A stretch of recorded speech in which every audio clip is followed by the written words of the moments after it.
everyone, Jennifer Blevins-Smith with Integral Clinic Solutions, and you're watching my YouTube channel, Navigating the Business of Medicine.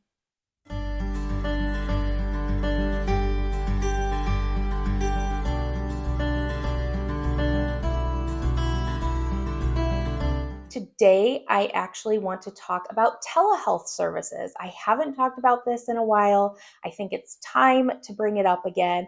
There have been some changes. We're in 2024, which is meaning at the end of this year, there's probably going to be more changes to the telehealth guidelines. So let's just jump in and talk about my observations so far this year.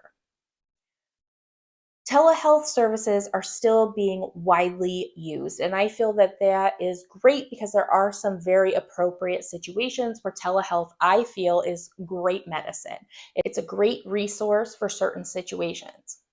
On the other hand, I feel like it's being used in some places that I don't feel is so appropriate. I still believe in hands-on old school medicine, listening to your heart and lungs, monitoring your blood pressure, having a face-to-face in person with your patients, because I feel like you can still learn a lot by being with someone in the same room and taking some direct observations that maybe you can't do through telehealth. So I think it's very appropriate in some places, other places, I'm not so sure.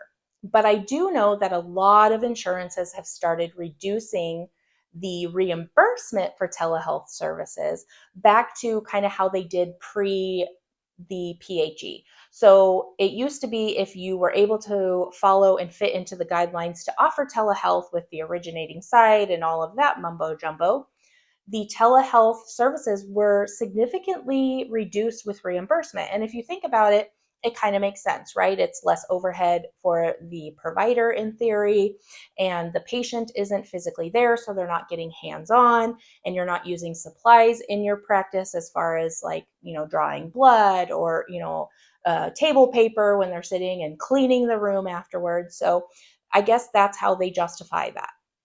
So during the PHE, they had to pay the same amount for telehealth services as they did for in-person. And then when the PHE ended last May of 2023, there was a lot more flexibility with how the insurances could continue offering telehealth services, but also how they could reimburse them. And a lot of insurances have now taken away the ability to reimburse just a phone call, because it used to be with the pandemic that you could get paid the same for either a phone call between a patient and a provider or the actual video visit. And now a lot of insurances said, no, we're not going to pay for the phone call. We're only going to pay for the video. And if we're going to pay for the video, it's going to be less reimbursement than if the patient was in person. And I completely understand from a business side and from a patient side. The unfortunate part is that there were a lot of practices that started during the PHE, adopted telehealth as a very large portion of their business, and now they're really feeling the results of the reduced reimbursement. And it wasn't anticipated necessarily. And now that their reimbursement is less, but they're seeing the same volume of patients, or maybe even a little bit more, they're still not seeing that return in the bank account, and it's very stressful. Also, we're coming out of deductible season. We just finished the first quarter of the year. We have started the second quarter, which deductible season sometimes lingers into halfway through the second quarter. And people are already stressed with deductible season. And then if you're seeing a bulk amount of telehealth, you're seeing that reduced reimbursement, and it's causing even more financial strain and stress on you as a provider owner or manager. You have to figure out a way how you're going to get money back, how you're going to make up for this. And if I say you need to see more patients, you're going to go, how am I supposed to do that? Because I already see patients 12 hours a day and I'm exhausted and I still have to do all the administrative work and refill medications and yada, yada, yada. I get it.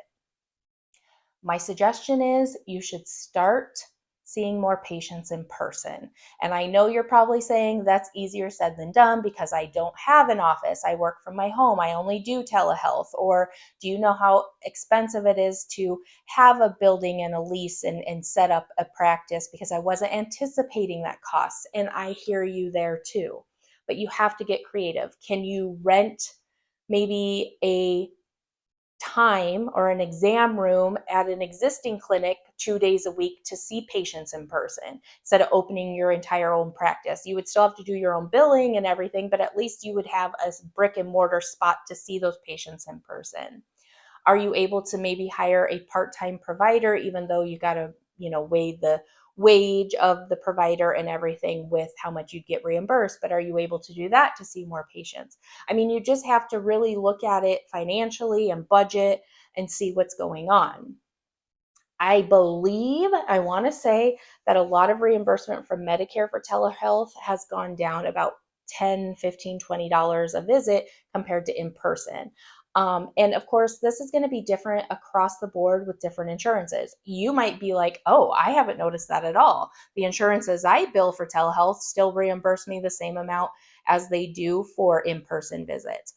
And that's great. I love hearing that because it is definitely an insurance to insurance difference. And depending on what part of the country you live, what insurances you bill, maybe you have a majority of Medicare, so you're feeling it more than people who have a majority of commercial insurances. I mean, there's so many variations that can affect this, but it is something you should still be aware of, even if you're not feeling that effect right now.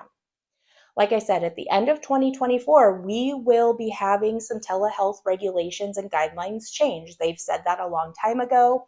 They were going to allow the flexibilities to continue for telehealth until the end of 2024. And then some things are going to go into effect with changes in 2025.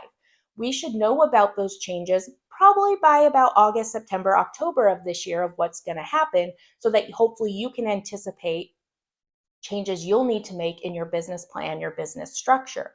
But if you're being affected by the current rate cuts because of the changes, you need to make decisions now to anticipate it becoming even more difficult in 2025. So it gives you a little bit of time to try to just ponder and think about it and try to get creative to try to combat the financial strains that you may be feeling right now. If you're not, again, it could be coming when they make more stringent guidelines on originating sites and stuff like that. So just make sure if you have a lot of telehealth in your business and you rely a lot on that flow of finances, of that money coming in for telehealth services, that you're keeping up with the changes on CMS. You're paying attention to DHS and the telehealth stuff because you don't want to be caught with your pants down. If you have any questions or comments about this topic, I would love to hear from you, so please leave that in the comments below. Smash the thumbs up button if today's video was helpful, and subscribe to my channel if you haven't already. Thank you so much. I love the support. I love the interaction, so keep it coming. Thank you. Bye-bye.